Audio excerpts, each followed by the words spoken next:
Now, on 105.9 FM and streaming worldwide on the WMAL app, O'Connor and Company. WMAL.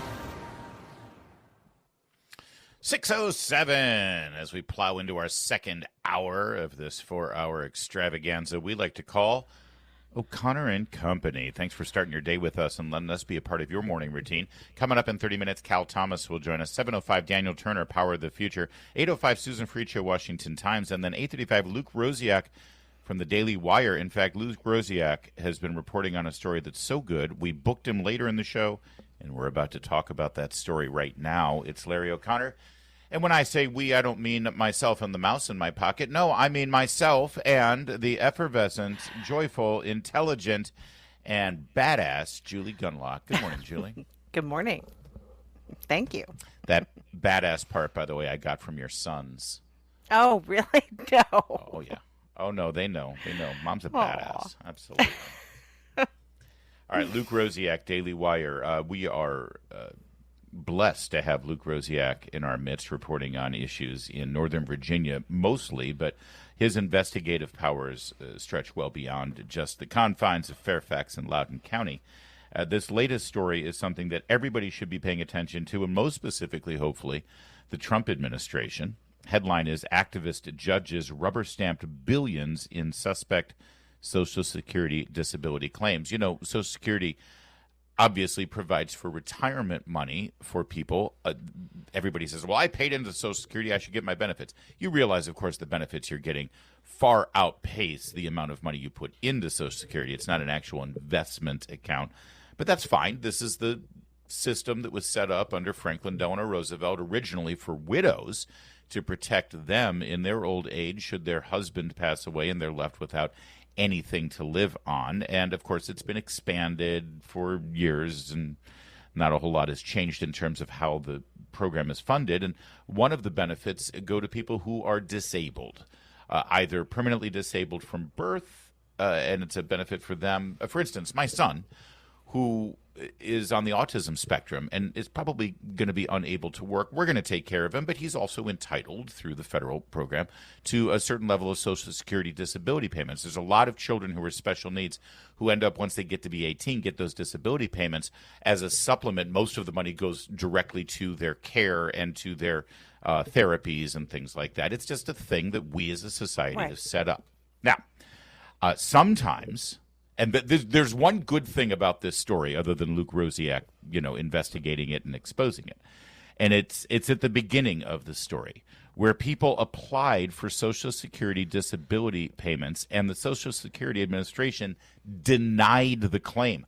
I'm thrilled to hear that. Yes, I didn't know that happened. Thank you. I just assumed that, the bureaucrats rubber stamp every application, say, oh, disability claim, fine, give them the money. It's not my money. What do I care? When's lunch? Right? That's sort of the impression. Yes, exactly. And so there's thousands of cases that get denied. Now, the law allows that if your disability application is denied in these cases, you can appeal that. You can appeal that to a judge. Now, it's not a federal judge. Again, just like the deportation judges with Department of Homeland Security, this is an administrative judge. It's a judge that adjudicates cases within the confines of the executive branch and within a bureaucratic agency. But they're considered judges, and they hear these appeals. That's where things get corrupt. Mm-hmm. Picking up Luke Rosiak's story, Social Security disability is used as a substitute welfare program in some cases, including by hoodlums who have never worked. And some judges appear to grant disability as a form of reparations. Oh, my Judge Jan Leventer, a judge hearing cases in Detroit, approved payments in 94% of 2,159 cases, overruling the SSA's experts. So you put in your disability claim. The expert who sees these every day and knows what the law is and know what the regulations are says, nope, you're not eligible. You take it to a judge, and 94% of the time that judge is going to say, you betcha, take the money. Wow. Judge David Black Doherty single-handedly doled out more than $500 billion in disability payments by giving favorable rulings to 3,149 cases in exchange for what Luke Rosiak is calling $609,000 in bribes. Oh, no, I'm sorry. That's not Luke Rosiak's description. That's actually the legal description, because that judge was sentenced to prison. Oh, wow. And the disability lawyer behind the scheme fled the country. That's right. A disability lawyer representing these people who had been denied Social Security benefits had a scheme working with the judge to approve all of these payments, and the judge and the lawyer were in on it. And they, well, as I said, $609,000 this judge pocketed with nobody looking until finally somebody did take a look.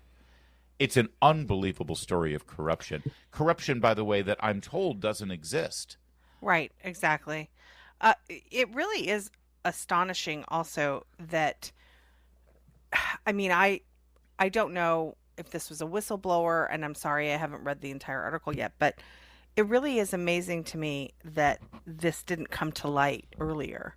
That, again, that, I mean, did no one at the Social Security Administration who had originally denied these claims, were they not aware that the claim was eventually granted?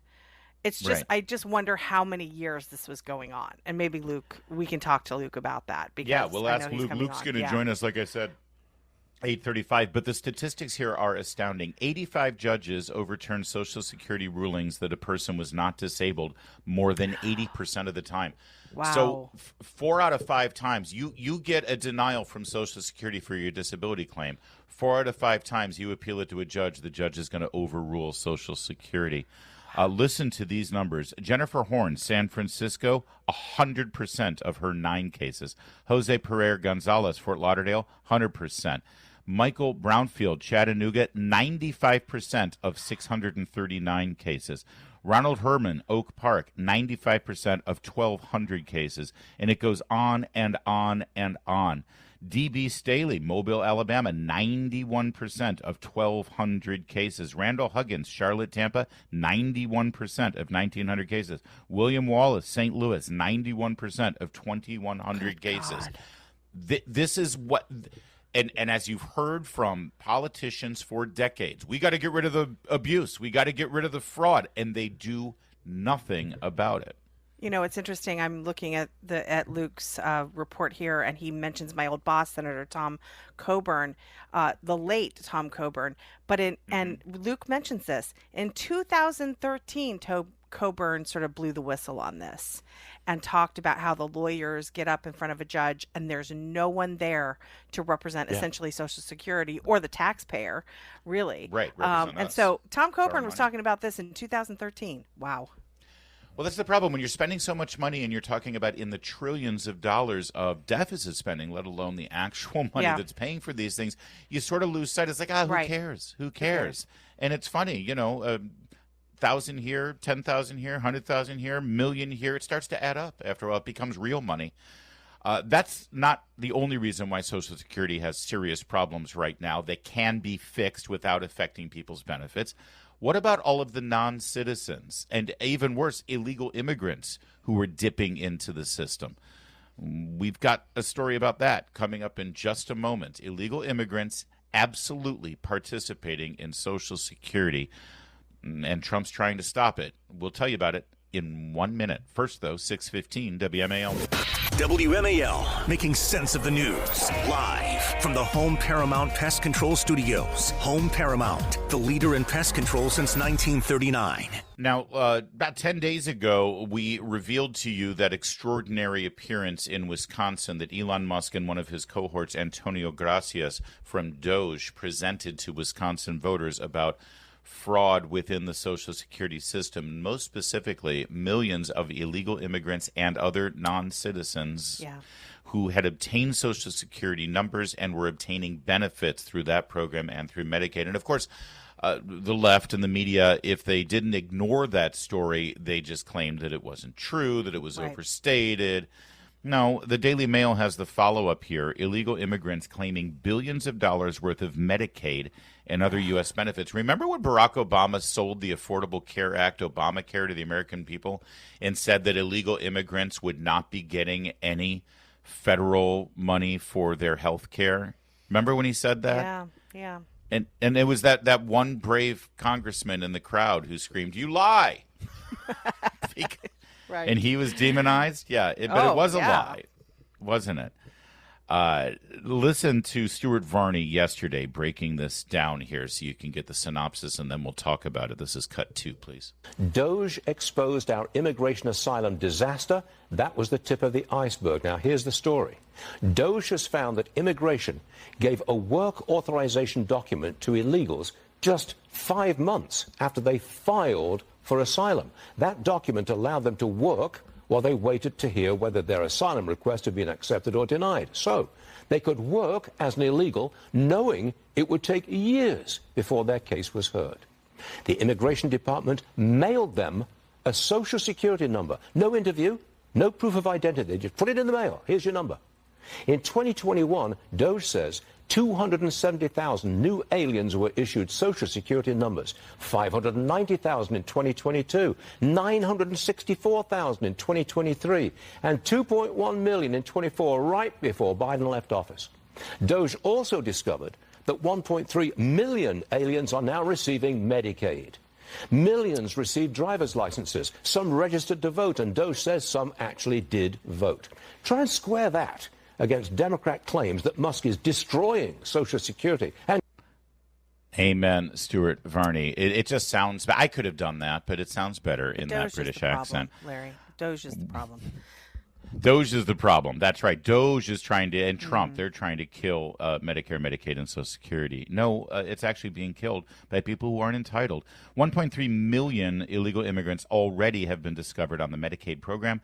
The average payout for a Medicaid enrollee is about $4,000 to $7,000. The cost for non-citizen beneficiaries right now, $6.5 billion. That's a billion with a B. And, of course, the vast majority of the growth, the spiking growth, if you look at the graph of all of these people, is the temporary asylum program that Biden, Harris, and Mayorkas set up for people who clearly were not eligible for asylum, but they just say the magic words and they're granted temporary status until they have their asylum hearing, which could take years.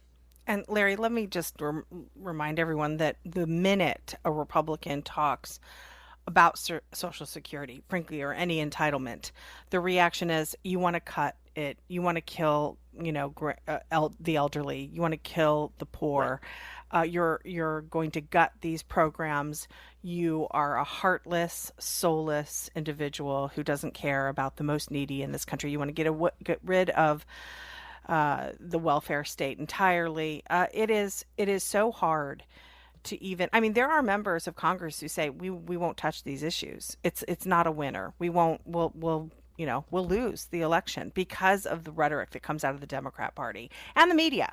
Right. So, which is the same you're thing. right. The rhetoric is outrageous, and it scares people away. But see, something has changed here. You remember how Steve Hayes and Bill Kristol and Jonah Goldberg, what happens if the Republican Party is remade in the image of Donald Trump? Well, in many respects, that has happened. And in many respects, most respects, it's a very positive change because we got some cojones now, and we're willing to stand up to these people. Yeah. Listen to this moment yesterday on CNN. Scott Jennings, who sort of represents, because he's a Bush guy. He's a Bush Republican.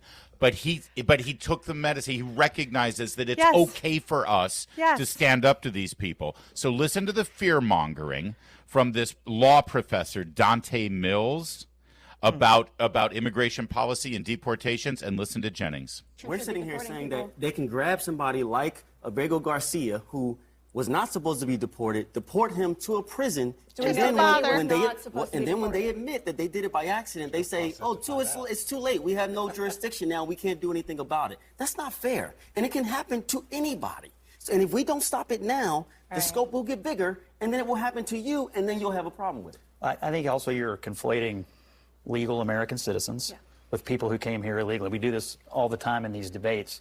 And I think what the administration is trying to do is be as aggressive as possible at deporting different kinds of populations. One, people who've committed heinous, violent crimes. Number two, people that were violent before they came here. Number three, anyone who came here illegally. I mean, look, I'm sorry, but if you came here illegally, no matter how well-intentioned you were, there's probably a decent chance you're going to be sent back. And that's what the administration clearly communicated to the American people in the election. They overwhelmingly voted for it, and it's not particularly a controversial matter. No, it really isn't. It's a winning matter, in fact. Coming up, we've got more immigration news, including DHS and IRS now working together on illegal immigrants who had tax IDs. And remember that app that Biden gave everybody and Kamala Harris gave everybody when they came here temporarily? Well, anybody who's in this country illegally waiting for asylum, they've got that app on their free phone they just got a notification on that app. Get out. We're going to share that with you coming up in a moment. It's 6:24. Now on 105.9 FM and streaming worldwide on the WMAL app. O'Connor and Company. 6:37 now. We're an hour and a half into this thing, and we're just getting started. Coming up at 7:05, Daniel Turner of Power of the Future, 8:05, Susan Fricio of the Washington Times, and 8:35, Luke Rosiak. He's the government efficiency reporter from the Daily Wire. We'll talk about that Social Security fraud story we were just discussing. It's Larry O'Connor with Julie Gunlock. Good morning, Julie. Good morning. Joining us now is a syndicated columnist, Cal Thomas. We love our Wednesday morning appointment with Cal. Good morning, sir. How are you? Well, I'm all right, Larry. I'm calling now from outside of a Walmart on a payphone where I'm about to apply for a greeter job because the stock market in my retirement has just gone poof. I understand, but Cal, I know that you're way too wise to have too much money invested in Wall Street in your retirement years. I mean, you knew that things could get volatile. That's sort of a long-term investment vehicle, Wall Street is. Well, that's right. That's right, Larry, and it's also why I now have two pillows on my bed, one of them stuffed with cash. Now you're talking. Yeah. And gold bars, which will make for a rough You know, night. what's really amusing, though, Larry and Julie, is to listen to Democrats who wail about these tariffs and everything. I think it's going to be interesting. I think there will be a positive outcome. But I've been going through a list. I have this in my column tomorrow. You're going to love this. Guess who said China takes total advantage of the United States? They steal our intellectual property using cyber theft. Not only do they steal our intellectual property, they keep our good companies out and say the only way you're going to be able to sell your American products in China is if you come to China, make them there, and give us the techniques and intellectual property. Now, that was not Elon Musk. That was Donald Trump. That has to be Donald Trump. That sounds exactly like Donald Trump. Bulletin, breaking news, that was Chucky Schumer in 2018. Wow. Yeah. It was a different time. Yeah, he was for him before he was against him. Hey, how about this one? The United States is 2%, whereas the average most favored nation tariff on U.S. goods going to China is 35%. Is that reciprocal? That was Nancy Pelosi in 1996, and the beat goes on. Yeah. Hold on. Yeah. So they were literally using the word reciprocal back then, demanding reciprocal tariffs. Now Trump is literally doing reciprocal tariffs, and they're screaming bloody murder. Exactly right. You know, it reminds me of the old Groucho Marx line. Those are my principles, and if you don't like them, I have others. All right. So to be fair, though, what about Republicans who for years were, Art Laffer and going on the Jack Kemp sort of free trade at all costs? Our mutual friend Larry Kudlow, got to have free trade. Tariffs are bad. Tariffs are attacks. Tariffs are horrible. Many of them have found religion with tariffs now. Yeah, well, Trump said during his first term that he really favored 0-0, and that was brought up at his meeting with Netanyahu when the Israeli prime minister visited. I'd love to try that for a time. Take off all the tariffs. Let's have real competition. Let's have our cars. I was on a show yesterday, and the guy says, well, your cars aren't as great as the Mercedes and the BMWs and the Japanese cars. I said, well, let's just open it up and find out if Europeans want to buy our cars. That's called competition. If they don't like them, then we'll pull the cars back. But just shutting them out and saying that they're inferior to your cars, that's not fair. You want to talk about fairness? That isn't. You know, a lot of Trump voters say, hey, look, I voted for this and are supportive. How long do you think that will last? We are probably going to see some price spikes on things. Do you think the American public, we've endured high prices on things for so long, we are fatigued. The American public is fatigued. Do you think that they will be able to endure this, and for how long? Well, it's a good question, Julie, and you're right. A majority did vote for this. Trump wasn't secret about it. He's been talking about tariffs for years, long before he got into politics. It's hard to predict what the American people will do. Of course, you got the media and all the Democrats united against all of this stuff. And but the good news is that most people have checked out on the big media. They don't trust them anymore. Yes. I think the bigger problem is for seniors and their retirement funds. They see this going down, down, down. The stock futures now look like they're going to go down again today. Bonds are being sold off. Now, bonds have been a hedge for years against this kind of thing, but they're talking about selling off bonds now as the 104% tariff goes in against China. So we're on iffy territory. My view is that I think the president needs to make a primetime speech and explain all of this in easy-to-understand terms. This is what Franklin Roosevelt did so successfully during the Depression in his fireside chats. Reagan was great at this and explaining to the American people. It took 2 years for Reagan to turn around the Jimmy Carter economy. This won't happen overnight, but in the end, if it works, and who doesn't hope that it will, maybe other than the Democrats, we're going to have the strongest economy we've ever had. Cal Thomas, syndicated columnist, and he just gave you a preview of his column for tomorrow, calling out these Democrats on their hypocrisy. They loved tariffs right up until Trump loved them. Cal, thank you, sir. Always good to talk. Good luck with the greeter job. Yeah, hey, anything you need at Walmart, I'll pick up the basket. Thanks. Talk to you later. Mark Levin, weekdays 6 till 9 on 105.9 WMAL, making sense of the news. Well, we had an update yesterday from the Department of Justice. They had a court filing in the case against Ryan Ruth. This is the person who was apprehended on Trump's Mar-a-Lago based golf course during the campaign. Just really quickly, I'm glad you're reminding everyone of who he is, because he disappeared from the corporate media, both of the seconds after. Both of the attempted assassins. This is the one that they apprehended. He was on the golf course. He had Trump in his sights with a high-powered weapon, and he was apprehended by Secret Service. This, of course, came a month after the attempted assassination on Donald Trump's life that ended in bloodshed, a bullet whizzing past the president's head, striking his ear millimeters from his skull. Now, Ryan Ruth, as you know, was a bit of a lunatic, and he was singularly obsessed with the Ukraine war. The evidence suggests that he wanted to assassinate Donald Trump because Donald Trump was skeptical about continuing U.S. military aid to the Ukrainian war effort. And he, of course, believed the fever dream that Trump was in some way a Russian agent. In other words, you can blame Jake Tapper's propaganda for this one. Or, for that matter, Steve Hayes and Jonah Goldberg and David French's propaganda. Or Liz Cheney, or all of the other people who demanded that there would be an unquestioning continued support of Volodymyr Zelensky and no discussion of peace with Russia in any way whatsoever. This guy, let's just say, took it to extremes. This filing, though, is remarkable in that there is a paper trail of Ryan Ruth coordinating with contacts within what appears to be the Ukrainian military, asking them to send him a rocket-propelled grenade or a Stinger missile launcher so that he can get rid of Trump. He consistently said in these correspondence that Trump is not good for Ukraine, and that he wanted to assassinate Donald Trump, and he was hoping to get military-grade weapon from the Ukrainian military. He said, you're at war. No one's going to miss this, which is probably true. And he wanted to use it to assassinate Donald Trump. The question here now is, what did the Ukrainian military and the Ukrainian government know about this? When did they know it? And who did they notify about this, if at all?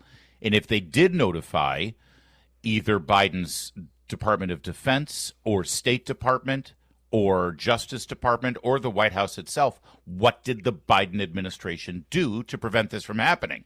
Because they either did nothing, which is treasonous, or they were incompetent. This is terrifying. This is terrifying. And when you consider what the Biden administration was willing to do, put him in jail, destroy his name, destroy his businesses, target his family, why not? Is this that much of a stretch? And, we all talked about it. We all talked about this. I think Molly Hemingway was the one who used the phrase assassination prep, right? Encouraging people to do this, encouraging people, look, Exactly. he's Hitler. If you could go back in time and kill baby Hitler, so that's exactly right. Susan Friccio reported on this yesterday for the Washington Times. She's going to join us at 8:05.